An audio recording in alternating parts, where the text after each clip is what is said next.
Episode 4. The Black-Eyed Children. Warning.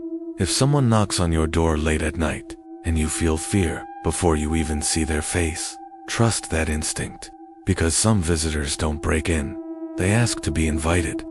The first widely known reports surfaced in the late 1990s, when a journalist described an encounter with two children standing beside his car in a dimly lit parking lot.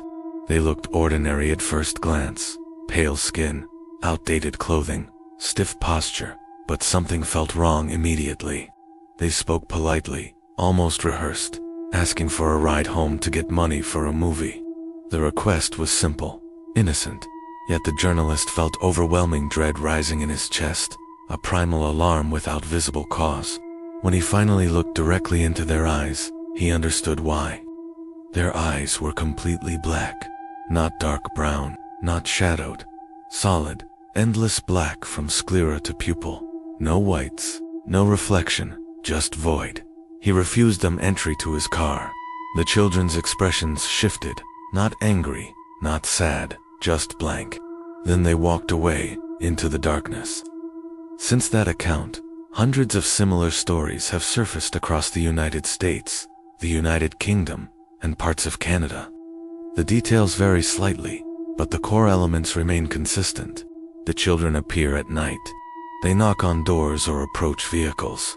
They request entry to use a phone, to wait inside, to get a glass of water. Their voices are calm, but monotone. Their movements are stiff, almost mechanical. And most importantly, witnesses describe overwhelming, unnatural fear before noticing the eyes. One family in rural Vermont reported hearing knocking at 1:45 a.m., 3 slow knocks. When the father checked the peephole, he saw 2 small figures standing on the porch. The porch light flickered briefly before going out. Through the dim street glow, he could see pale faces tilted slightly upward toward the door. The children said they were lost and needed to come inside to call their parents. The father hesitated. Something in their tone felt rehearsed, as if repeating a memorized script. He asked where their parents were. They answered in unison, "They'll be here soon." That sentence triggered something primal in him. He refused to open the door. Seconds later, both children lifted their heads simultaneously and stared directly into the peephole. That's when he saw it. Solid black eyes reflecting no light. He stepped back instinctively. When he looked again, the porch was empty. Unlike traditional ghost stories, the black-eyed children do not appear transparent or distorted. They look physically present, solid, real. Their clothing often appears slightly outdated: hoodies, simple jeans, plain dresses, nothing extravagant. Witnesses consistently mention pale skin, almost wax-like under artificial light. But the most disturbing feature is behavioral. They insist on permission. They do not force entry. They repeat requests calmly. If denied, they sometimes escalate slightly in tone, but never violently. They need the door opened willingly. Paranormal researchers debate what they represent. Some classify them as demonic entities. Others speculate extraterrestrial hybrids attempting to mimic human children. A few psychologists suggest mass hysteria fueled by internet folklore. Yet many accounts predate widespread online forums, and the emotional reaction described by witnesses is remarkably consistent. Overwhelming dread, nausea, dizziness, a sudden drop in temperature, and intense pressure behind the eyes. Several witnesses reported nosebleeds shortly after encounters. One couple claimed their power went out moments after refusing entry. Their car battery died the next morning despite being new. There are also accounts of the children appearing in places other than doorsteps. Drivers on isolated highways describe children standing at intersections late at night, waving for help. One truck driver reported slowing down for what he thought was a stranded child near a wooded road. As he rolled down his window slightly, the child stepped closer and asked to be let inside the cab because it was cold. The driver noticed the child's eyes were hidden beneath a hood. He felt immediate panic and drove off without responding. In his side mirror, he claimed to see the figure standing upright in the middle of the road, long after his truck should have been out of view. A retired police officer once admitted to responding to a 911 call. where a woman claimed children with black eyes were knocking at her door. When officers arrived, no one was present, but the woman was visibly shaken, pale, trembling uncontrollably. She insisted the children had been asking to come inside for over 10 minutes. The officer later described feeling uneasy while standing on her porch, a sensation of being watched from the tree line. Though he saw nothing, he admitted the silence felt wrong, too heavy. Some theories suggest the black-eyed children are not children at all, but something wearing the shape of childhood to lower defenses. Childhood represents innocence, vulnerability, trust. That is what makes the legend so effective and so terrifying. We are conditioned to protect children, to respond to their requests. To deny a child shelter feels morally wrong, and yet every account emphasizes that letting them in results in escalation. In rare cases where witnesses claim they allowed entry, reports include sudden illness, ongoing nightmares, electrical disturbances, and persistent feelings of being watched long after the encounter. One particularly disturbing story involves a man who allowed 2 children inside his home during a thunderstorm.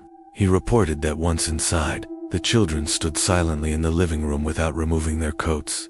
When he turned on a lamp, he finally saw their eyes clearly, completely black.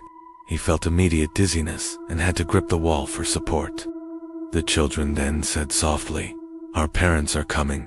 Minutes later, there was a knock at the door. The man refused to open it. When he turned back toward the living room, the children were gone. The front door remained locked. Weeks later, he claimed both of his cats died unexpectedly, and he began experiencing recurring dreams of children standing at the foot of his bed. Skeptics argue these accounts reflect urban legend evolution, a modern vampire myth shaped by fear of strangers. The requirement of invitation mirrors ancient folklore surrounding demonic entities. The black eyes resemble contact lenses, possibly pranks.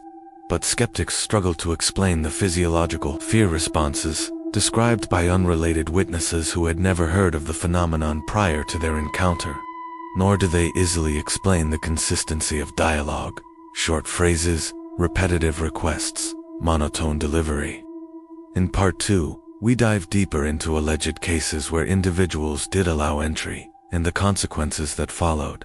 We examine patterns of illness, technological malfunction, and psychological impact reported afterward. And we explore the chilling theory that the black-eyed children are not seeking shelter, but access. Because if they knock tonight, and you open the door, you may not be the only one who walks away changed. Subscribe to Tales of the Dark, where every story gives you a nightmare. Warning: the stories you are about to hear come from people who made one decision and have regretted it ever since. If something knocks after midnight and asks to be invited in, remember this part, because not everyone who opens the door gets peace afterward. Most encounters with the black-eyed children end the same way: refusal, retreat, silence. But there are rare accounts, whispered in forums and late-night radio interviews, from those who claim they said yes. And their stories do not end when the children leave. They begin there. One of the earliest and most disturbing reports comes from a middle-aged couple living in a quiet suburban neighborhood. It was raining heavily the night it happened. At approximately 10:30 p.m., there was a knock at their door. 3 slow, evenly spaced knocks. When the husband opened the inner wooden door, but kept the screen locked, he saw 2 children standing beneath the porch light. A boy and a girl, both appearing around 10 years old. Their clothes were slightly outdated, plain button-up shirts, dull colors, no logos. Their hair was flat and slightly damp from the rain. The boy spoke first. "Sir, may we please come inside? We need to use your phone." The voice was polite, flat, emotionless. The man hesitated. Something about their posture felt unnatural. They stood too still. They did not fidget.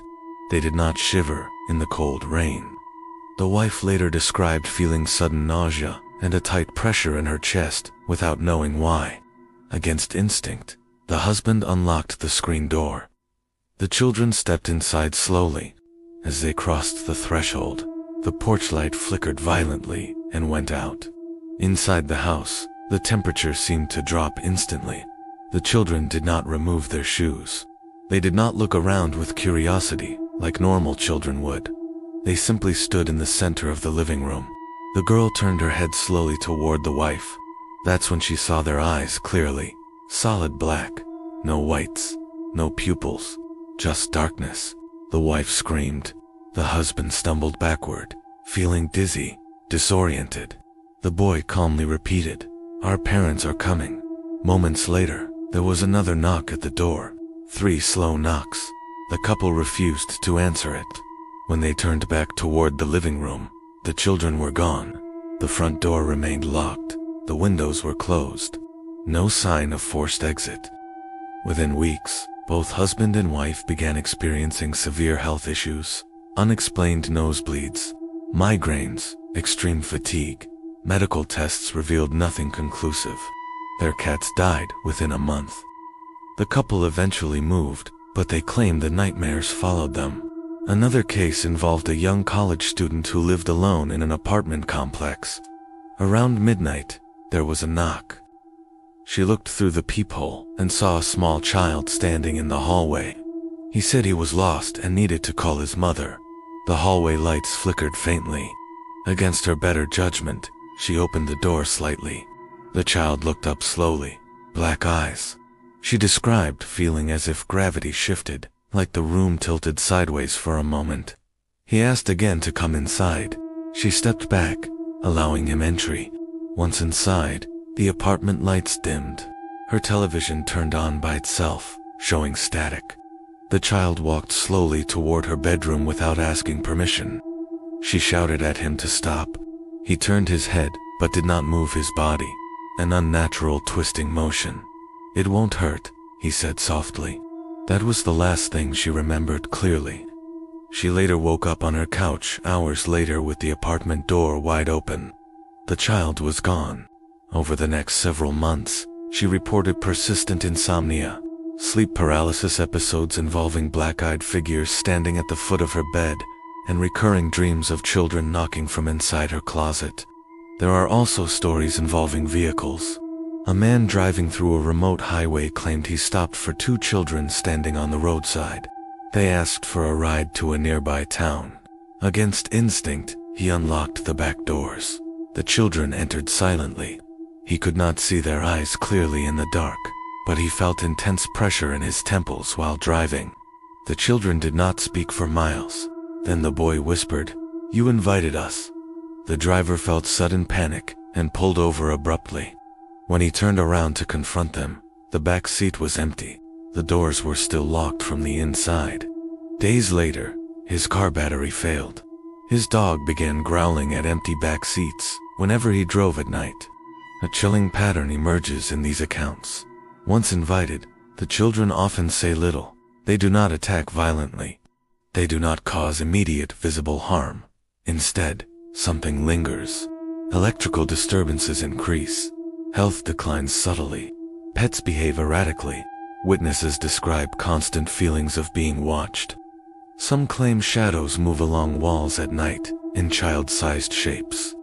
Researchers exploring the phenomenon have proposed unsettling possibilities. One theory suggests the black-eyed children are parasitic entities that require permission to attach themselves to a host environment. Another compares them to ancient vampire folklore, beings unable to cross thresholds without invitation. The black eyes could symbolize absence of soul or consciousness.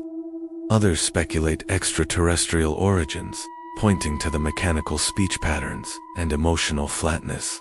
But none of these explanations fully account for the psychological uniformity across reports. Perhaps the most terrifying detail lies not in what they do, but in what they represent.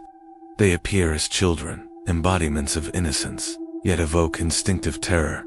That inversion alone suggests something deeply wrong. Our brains are wired to protect children, to override fear for their safety. The black-eyed children exploit that instinct.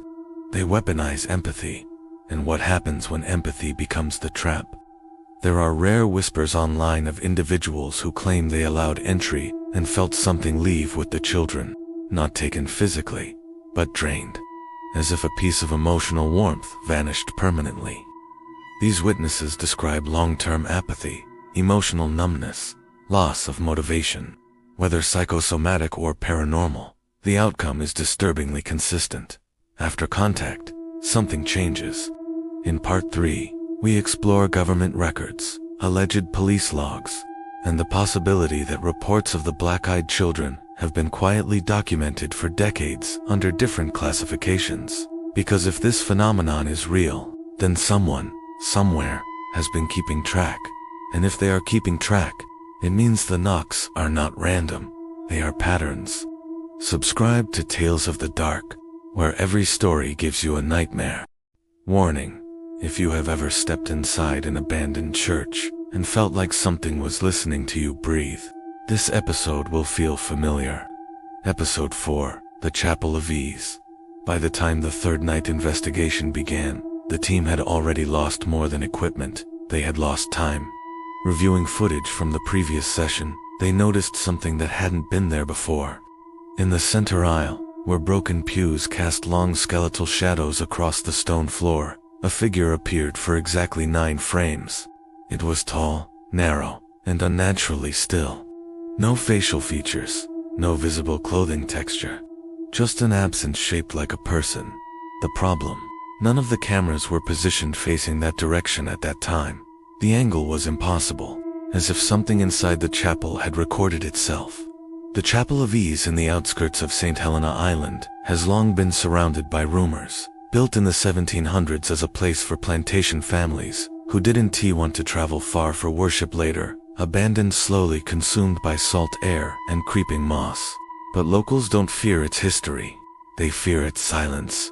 There are no reported screams, no chains, no ritual symbols scratched into walls. What terrifies people is the pattern. Visitors go inside feeling normal. They come out altered. Headaches, sudden nausea, lost memories, and in rare cases, something worse, a strange emotional detachment, like grief without a cause. The team returned at 1:12 a.m. The sky was moonless, the air thick with coastal humidity, and the chapel stood like a black ribcage against the tree line. The brick walls were fractured but upright, the arched windows empty, the graveyard surrounding it uneven, some stones sunken, others cracked and illegible. They set up 4 cameras this time, one fixed on the altar, one at the entrance, one facing the pews, and one pointed directly at the narrow staircase leading beneath the chapel to a small crypt-like chamber discovered during restoration attempts decades ago. That chamber was rarely discussed. Official records call it a storage vault, but architectural analysis suggests it was added later, and not by the original builders.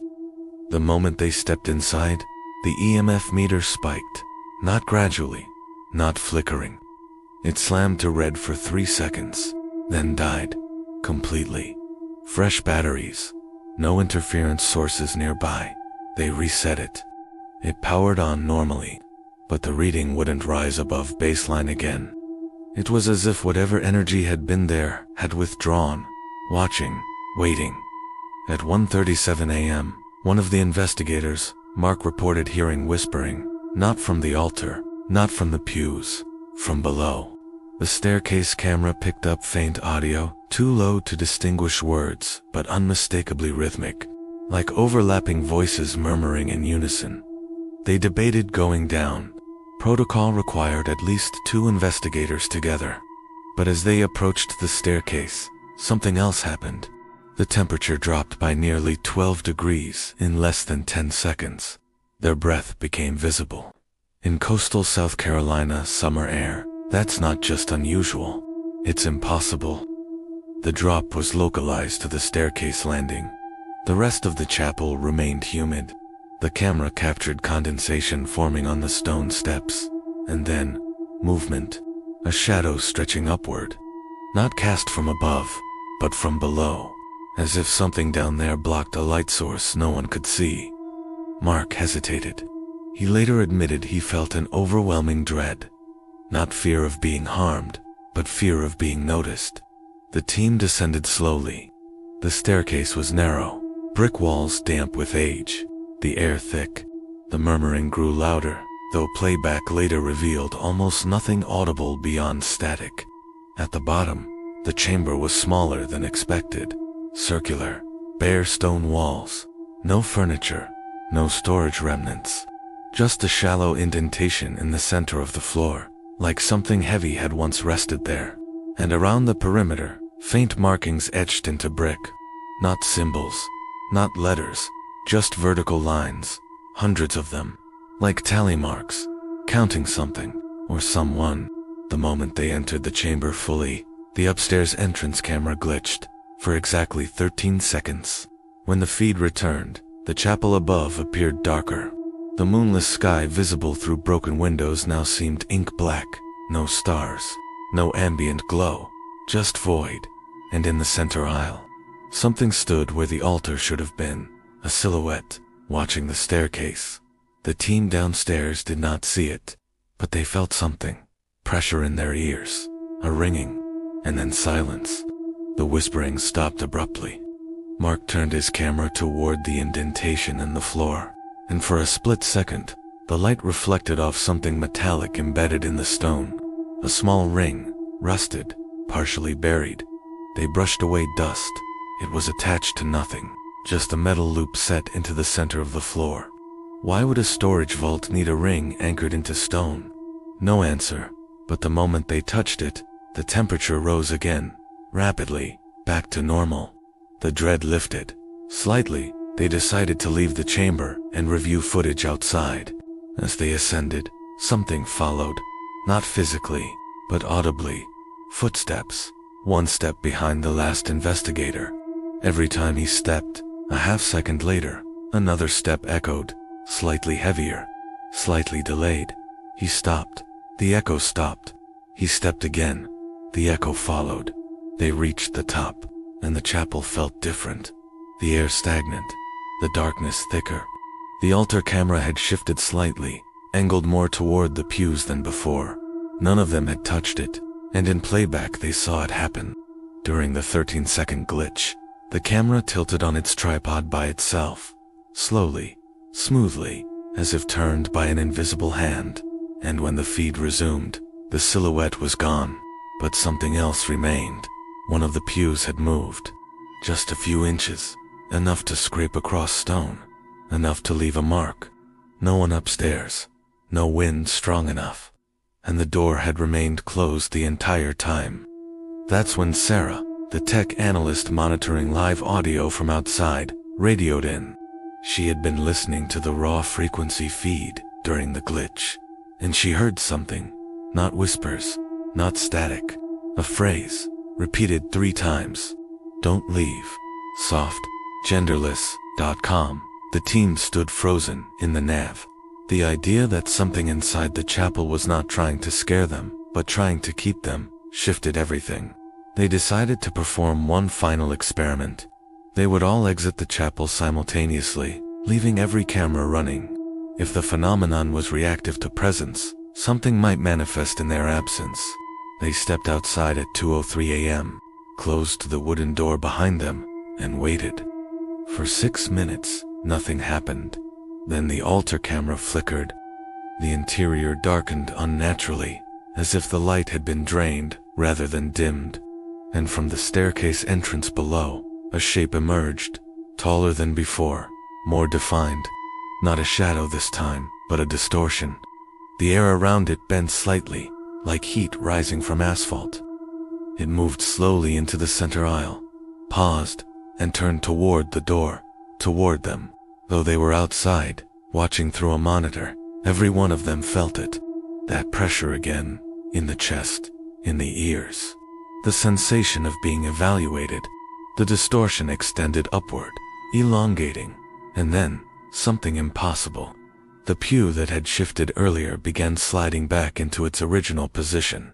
Slowly, deliberately, as if resetting the room, as if restoring order.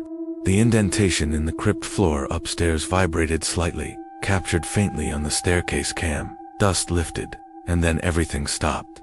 The distortion collapsed inward, vanished. The lighting returned to normal. The pew was perfectly aligned. The chapel looked untouched. When they re-entered at 2:17 a.m., the air was warm, still, silent. The cameras remained exactly where they had left them, except one detail. On the wall near the altar, where brick had crumbled slightly over decades, new markings had appeared. Vertical lines, fresh, etched into old mortar, 4 of them. They had entered the chamber. As for investigators, they had descended together. And now, the tally had grown. The realization hit them simultaneously. The vertical lines in the crypt were not decorative. They were not historical. They were cumulative. And the chapel was counting. Not deaths, not visits, but entries into that chamber. Each descent marked, each return uncertain. They reviewed their own footage from the staircase, on Mark's body cam, during the ascent. For exactly 1 frame, a hand is visible, gripping the edge of the final step. Long fingers, pale, not touching him, not pulling, just resting, as if waiting its turn. The team ended the investigation at 3 a.m. No one spoke during the drive back, and in the days that followed, subtle changes began. Sarah reported vivid dreams of standing inside the chapel alone, hearing something walk behind her, but never turning around. Mark began experiencing short memory gaps, seconds missing from conversations. One investigator quit the project entirely, refusing to discuss why, and the footage. It was archived, labeled, stored, but never released publicly. Because some places don't attack, they observe, they measure, they record, and the Chapel of Ease doesn't want you dead, it wants you inside. Again, subscribe to Tales of the Dark, where every story gives you a nightmare. Warning: if you have ever felt the urge to go back to a place that frightened you, this episode may explain why. Welcome to Tales of the Dark, Episode 4, The Chapel of Ease. After the third investigation, the team agreed on one rule: no one would return alone. The footage had been disturbing, yes, but what unsettled them more was the pull. A quiet, persistent thought that appeared at random moments during the day. A suggestion rather than a command. Go back, not out of curiosity, not for answers. Just go back. Mark felt it first. 3 days after the investigation, he found himself driving toward St. Helena Island without remembering making the decision.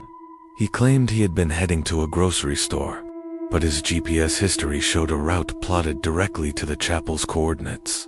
He turned around before reaching the dirt access road. He didn't know why.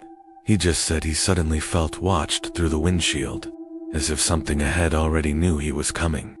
The team reconvened to analyze new anomalies in the archived footage. The vertical tally marks discovered in the crypt chamber were counted frame by frame. There were 312 etched into the brick walls, some faded, some fresh.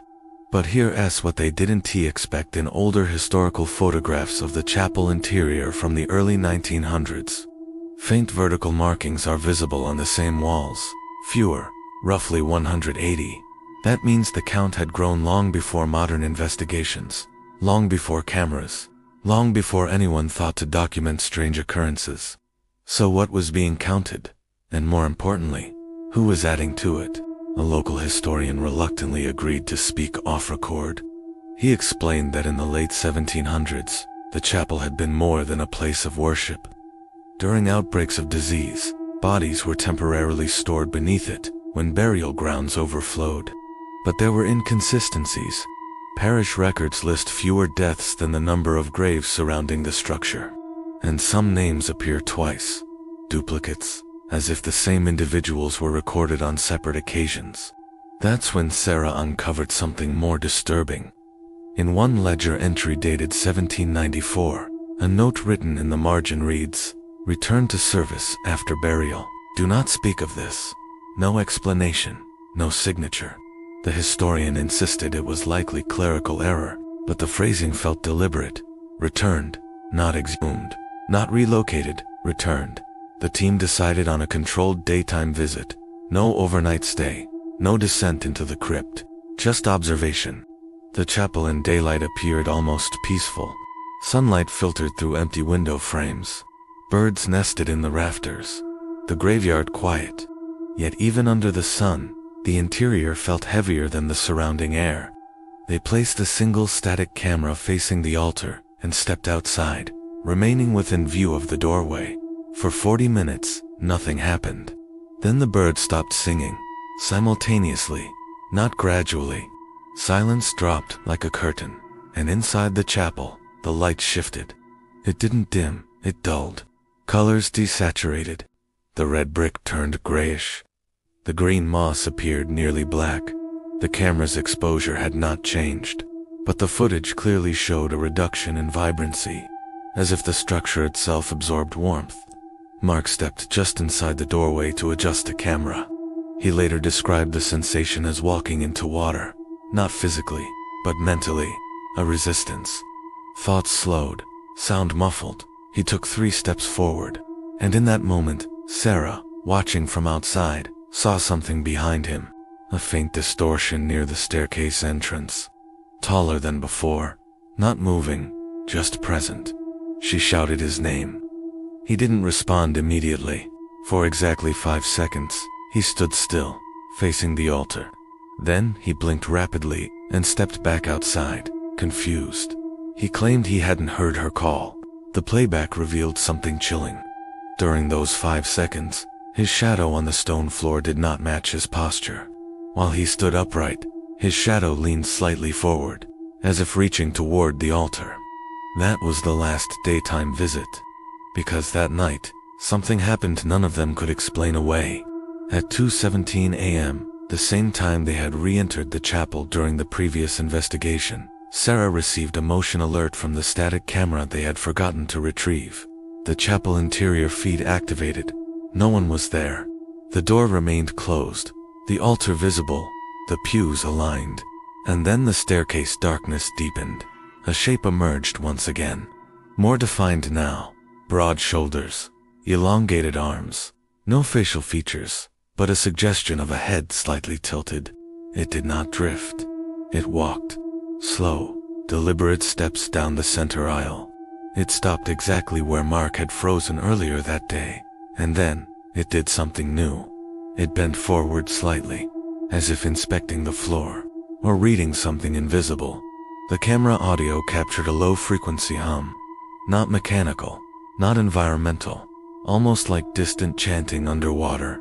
The shape straightened, turned toward the camera, and for the first time, the distortion resolved partially to darker voids where eyes might be, not glowing, not reflective, just deeper absence within absence. The feed cut out. When it resumed 12 seconds later, the chapel looked unchanged, but the vertical tally near the altar wall had increased by 1. The team had not entered the crypt that day. They had not descended the staircase. Yet the count had risen from 312 to 313. That meant the chapel did not only mark physical descent. It marked engagement, presence, attention. You did not have to go below to be counted. You only had to be noticed. Panic spread quietly among the team. Because if being watched by the chapel was enough, how many people had unknowingly been added? Urban explorers, tourists, curious locals stepping inside for a photo. The count in the crypt might represent more than visits. It might represent attachments. The historian contacted them again unexpectedly. He had re-examined burial maps from the late 1700s. Several graves surrounding the chapel were labeled E's returned, not deceased, not relocated, returned.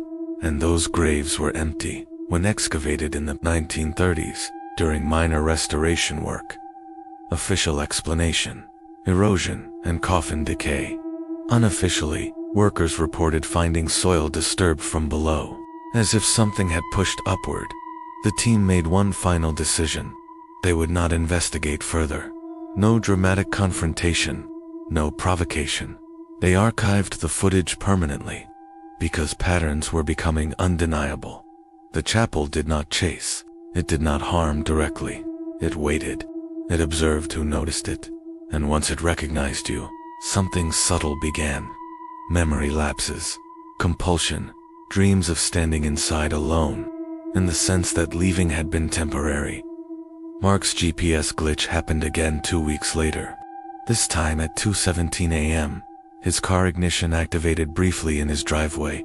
Security footage showed headlights flicker on and off, without keys in the ignition. He sold the car the next day. Sarah stopped reviewing the archived footage after discovering something hidden in the final frame before each camera glitch. A faint overlay, not visible in real, but enhanced digitally. It revealed vertical lines faintly superimposed across the image. As if the tally was not confined to brick walls, it was embedded in the recording itself. Counting viewers, counting replays, counting eyes. That's when the most disturbing realization surfaced. The chapel may not be bound to its physical location. The structure on St. Helena Island could simply be an anchor point, a place where the phenomenon manifests physically. But once documented, once recorded and shared, the observation extends outward. Through screens, through curiosity, through attention. The historian stopped answering calls. His office closed unexpectedly. Locals claim he moved away. No forwarding address. And one final detail emerged from old parish documents. A sermon fragment dated 1789 warns congregants, do not linger after prayer. The ease remains when you depart, and it remembers who hesitates. The wording felt less like theology and more like instruction, as if even then, people understood something, watched from beneath, not malicious in the traditional sense, but possessive. The Chapel of Ease does not want sacrifice. It wants continuity.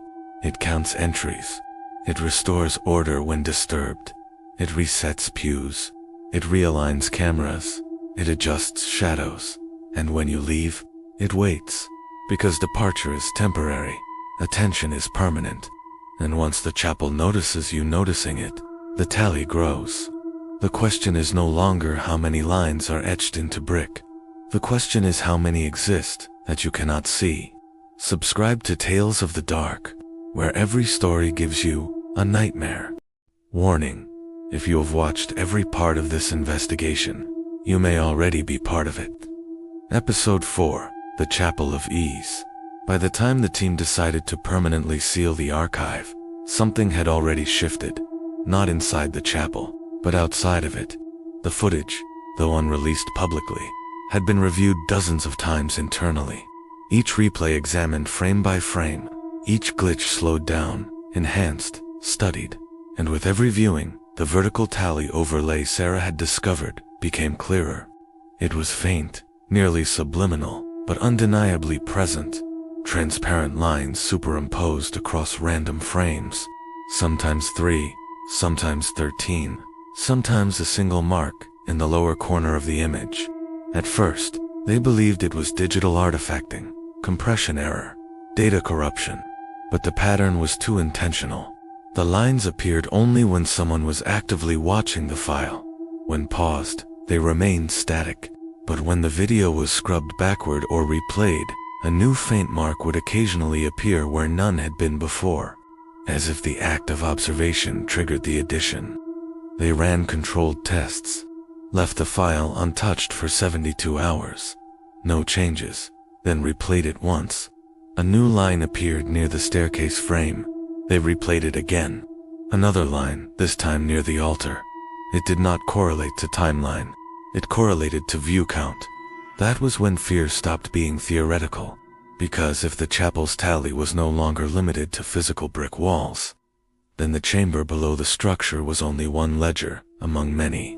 Mark suggested deleting the footage entirely, erasing all copies, but Sarah hesitated. What if deletion counts as engagement? She asked quietly. The idea seemed irrational, yet nothing about the chapel had followed conventional logic. They compromised. The archive would remain on an isolated hard drive, disconnected, stored in a locked case. No cloud backups, no sharing, no further viewing, and for a while, things felt normal. The dreams decreased. The compulsion faded slightly. The sense of being evaluated dulled into background noise, until the email arrived. It came from an unknown address. No subject line, no body text, just an attachment, a single image file. The team debated opening it, but curiosity, that same quiet pull, the chapel thrived on one. The image was a photograph of the chapel interior, recent nighttime, taken from inside the nave, facing the altar, the pews aligned, the staircase visible in shadow, and etched clearly into the altar wall, 318 tally marks. The last recorded count inside the crypt had been 313. They had not returned. No official investigation had occurred. So how had 5 new marks been added? And who took the photo? They checked metadata. No camera model listed. No pawn stamp. Just coordinates. St. Helena Island. 2:17 a.m. The same time recurring like a signature. Sarah enhanced the image, zoomed into the staircase darkness, and there it was. A figure, not distorted this time. Not shadow, not blur. Clearer than ever before. Tall limbs, slightly elongated, head angled subtly toward the camera, and where facial features should have been, faint vertical lines running down its face, as if it wore the tally itself. The realization settled heavily. The count was not only etched into walls, it was embodied. The chapel did not just record entries, it manifested them, each mark a presence. Each presence contributing to the shape forming beneath the structure. And the 5 new tallies. There were 5 members on the team. They hadn't physically returned, but they had reopened the archive to view the email attachment. They had looked again, and looking was enough. Panic fractured the group. One member insisted the image was a hoax, someone playing a psychological game, but no one outside the team knew the significance of 2:17 a.m. No one outside knew about the tally marks increasing with engagement. The historian was unreachable. The chapel itself remained closed to public access after minor structural instability reports surfaced weeks earlier. Officially, it was unsafe. Unofficially, locals whispered that visitors who approached at night felt an overwhelming urge to step inside, and some claimed to see faint light glowing from within, despite no electricity running to the ruin. Mark made a decision without telling the others.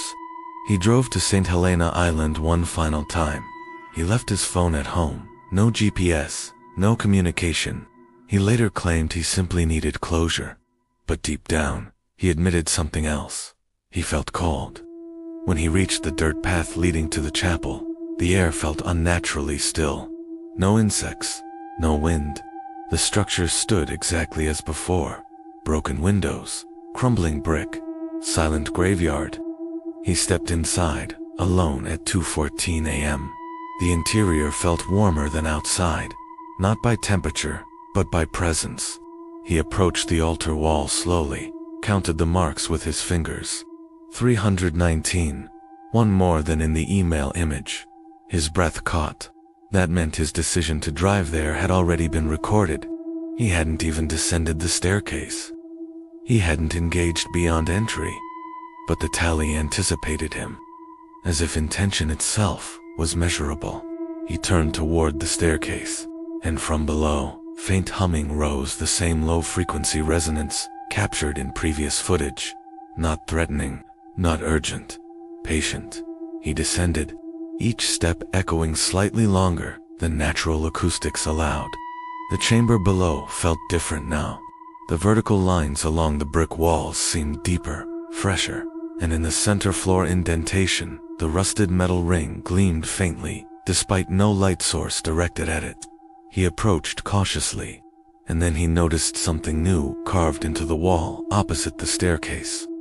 Not vertical lines, words, roughly etched. Ease remains. He didn't remember those words from previous footage. They had not been documented. He reached out to touch the brick. The moment his fingers brushed the carved phrase, the humming stopped. Silence engulfed the chamber so completely, it felt suffocating. And from behind him, footsteps echoed, slow, measured, descending the staircase he had just walked down. He did not turn immediately, because part of him already knew what stood there. The air pressure shifted, that familiar weight in the chest, and a voice not external, not internal, but somewhere between, whispered calmly, "You returned." He turned. The figure stood at the base of the staircase, fully formed now, no distortion, no blur. Its face lined with faint vertical marks, like scars or tally carvings etched into pale surface. It did not move aggressively. It simply observed him, and then it tilted its head slightly, the same angle captured in the emailed photograph. Mark later struggled to describe what happened next, because there was no attack, no physical contact. Instead, he felt a pulling sensation, not on his body, but on his memory. Moments of his life flickered rapidly in his mind: childhood, adolescence, recent investigations, and then certain fragments dimmed, as if being selectively erased. He staggered backward. The metal ring in the floor vibrated faintly, and instinctively, he grabbed it. The chamber temperature plummeted instantly. The figure paused. Its head straightened, and for the first time, something resembling expression crossed its featureless face. Not anger, not fear, but calculation. Mark pulled on the ring with all his strength. The stone indentation cracked slightly. A sharp metallic screech reverberated through the chamber, and the figure recoiled half a step, as if the ring anchored something deeper than the floor, something the entity relied upon. Mark didn't wait. He released the ring and sprinted up the staircase. The footsteps behind him did not chase. They remained measured, controlled. When he burst into the nave above, the chapel interior looked subtly altered. The pews misaligned, the altar slightly angled, as if mid-reset. He ran outside without looking back, and at exactly 2:17 a.m., the humming resumed, louder now, resonating through brick and bone alike. Mark never told the team everything he saw, but he confirmed one thing. The tally on the altar wall now read 320, the final mark deeper than the rest. They sealed the archive permanently after that. No more viewings, no more enhancements. The hard drive locked away. Because they understood now, the Chapel of Ease does not imprison bodies. It preserves awareness. It tallies attention. And with each return, physical or observational, it strengthens. The structure on St. Helena Island may crumble, eventually. The brick may collapse. The graveyard may erode, but the ease remains. In recordings, in memory, in the quiet pull that urges you to look again. And if you have followed this entire investigation, if you have watched every part, consider this carefully. The chapel does not need you to descend its staircase. It only needs you to hesitate at the doorway, because the moment you linger, the count increases. And somewhere, beneath ruined brick and silent graves, something stands a little taller. Subscribe to Tales of the Dark, where every story gives you a nightmare.